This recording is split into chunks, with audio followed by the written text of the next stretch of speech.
La présence militaire française en Afrique a perduré au-delà de la colonisation du fait de ces accords. La France est intervenue 60 fois dans 24 pays en 60 ans. Pour le plus grand bien des potentats africains et pour la préservation des ressources naturelles jugées indispensables à l'économie française. C'est ça, la France-Afrique. Et tout cela perdure malgré les vœux hypocrites de chaque président de la République française d'en finir avec les liens opaques qui unissent la France et les dirigeants de ses anciennes colonies.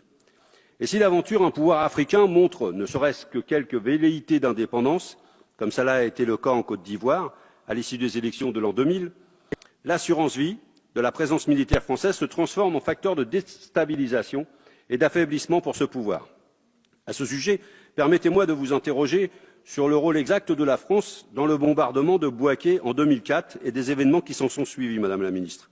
Je note à ce sujet que dans la procédure concernant le bombardement, la juge d'instruction Sabine Kéris demande le renvoi des ministres de l'époque, Dominique de Villepinte, Michel Alliot-Marie et Michel Barnier devant la Cour de justice de la République. Avons-nous affaire à une barbouzerie qui a mal tourné et qui, cette fois-ci, mêlerait le sang de nos soldats avec celui des citoyens ivoiriens? Comptez-vous ouvrir les archives pour qu'enfin éclate la vérité dans cette affaire? Toutes ces méthodes sont d'ailleurs les racines de l'image déplorable de la France sur le continent africain et la raison de notre manque de crédibilité en Afrique.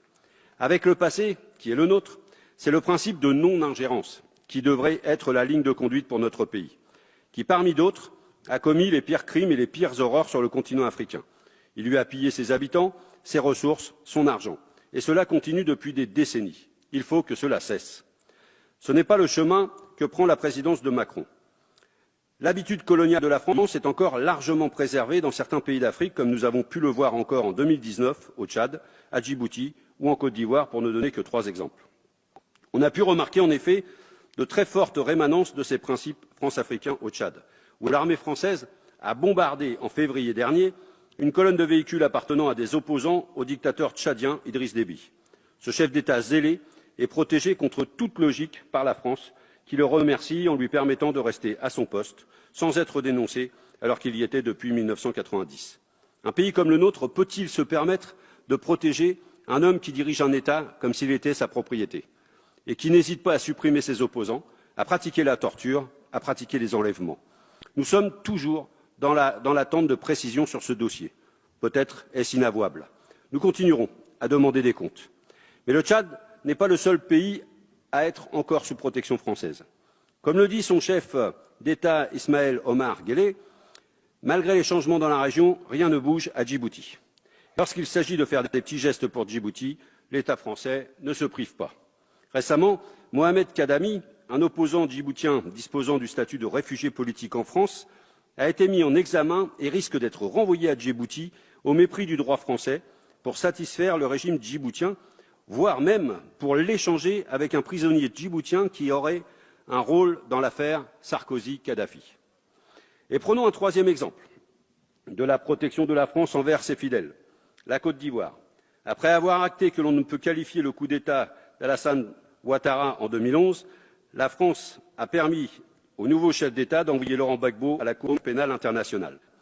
Après 7 ans de procédure, pendant lesquels Laurent Gbagbo était en détention provisoire, en contradiction totale avec les recommandations en la matière de la Cour européenne des droits de l'homme, celui-ci est maintenu en liberté conditionnelle sans pouvoir retourner en Côte d'Ivoire après son procès où il a été acquitté, ce qui est en contradiction totale avec tous les principes de droit.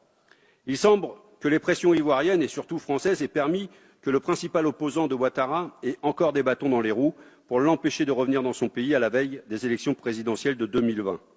L'ingérence française dans les affaires internes des pays comme Djibouti, le Tchad ou bien la Côte d'Ivoire est insupportable et n'est pas digne de notre pays. Les accords de défense bilatéraux, s'ils ont changé dans la forme depuis les années 70, permettent donc à la France de maintenir une présence dans ses anciennes colonies, ce qui pose de graves problèmes de probité à l'usage de nos forces armées.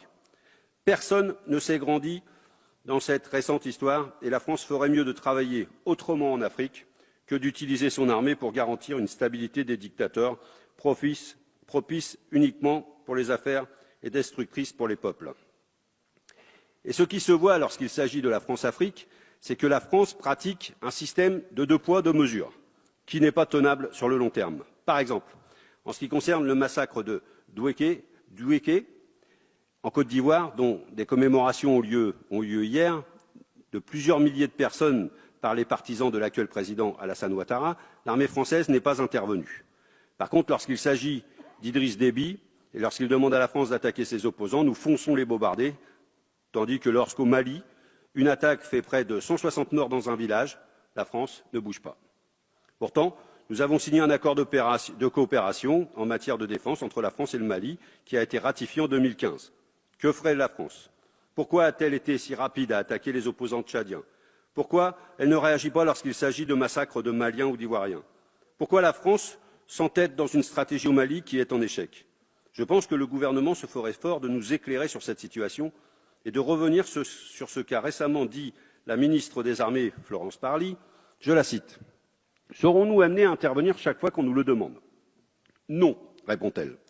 La décision relève in fine de l'appréciation du président de la République. En l'espèce, il n'était pas souhaitable qu'un pays fortement contributeur à la lutte contre le terrorisme et présent sur d'autres fronts soit déstabilisé avec une conséquence ultime, une augmentation de nos engagements en OPEX. C'est dit.